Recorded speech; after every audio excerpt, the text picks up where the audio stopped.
Init.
Ito eh.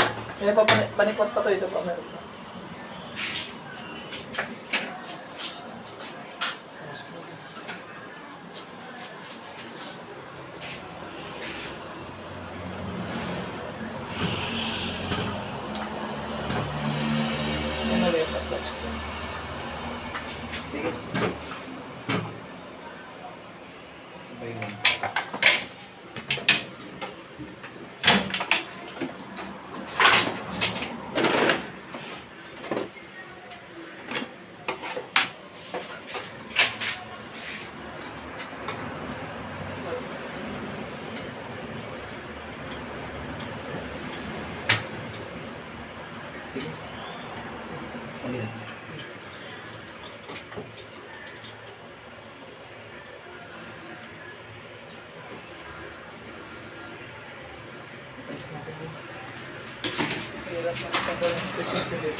Hindi kaya na naman eh.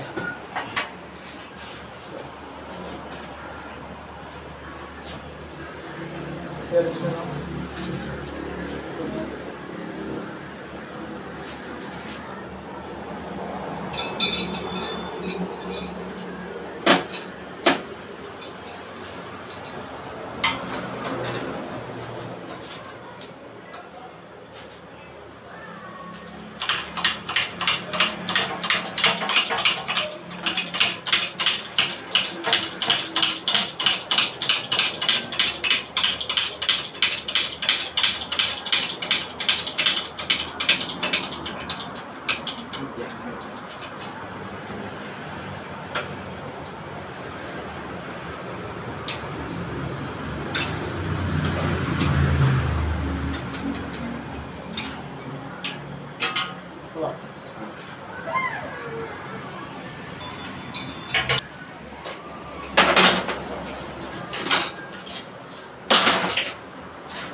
May pula ka dito ano?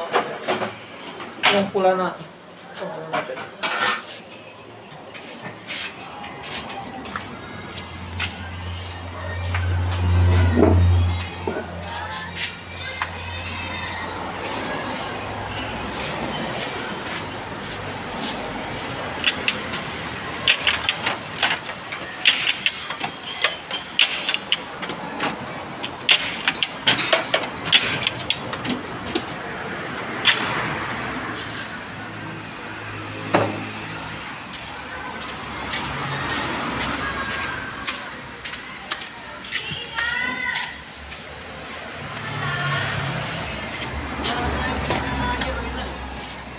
Titinggol sa...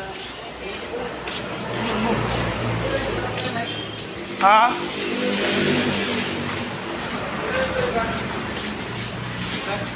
Giro yung ano? Oh, biro yan.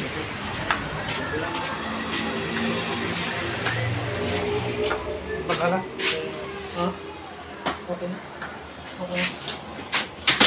So, Ayos yun. Lining.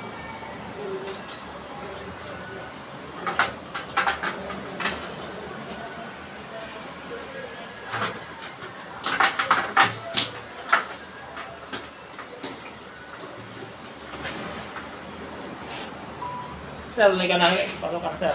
So, dito na lang tayo mag-concentrate. Ito, normal rebuild lang tayo rito. Kasi ito ay okay na hindi na ito pwedeng maipalig. Papalit tayo na. Ito yung mga pinag-usapan ninyo doon.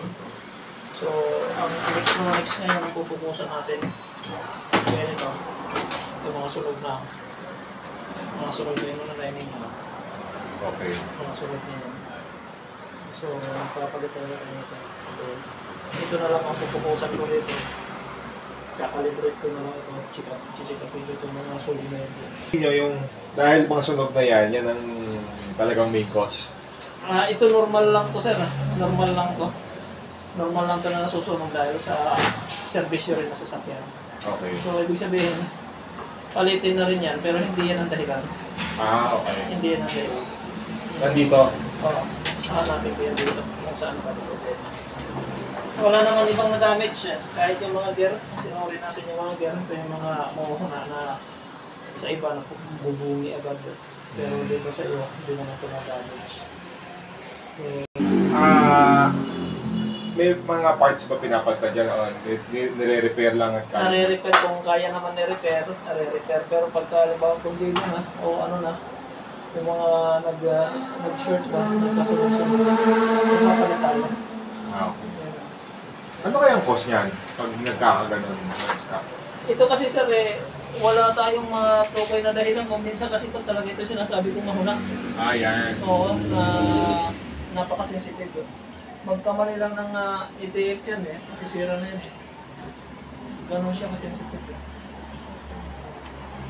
Ano niya yung problema, naka-design siya sa ano talaga.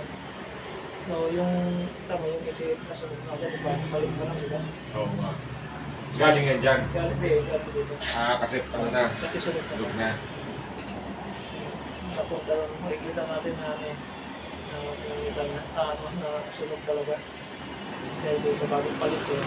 Pag bago yan, medyo makapal pa to. Makapal na kahit yun. Mga ganito mga brand yun yan. Okay. Ang layo ng kulay na dito. Masunod pa naman.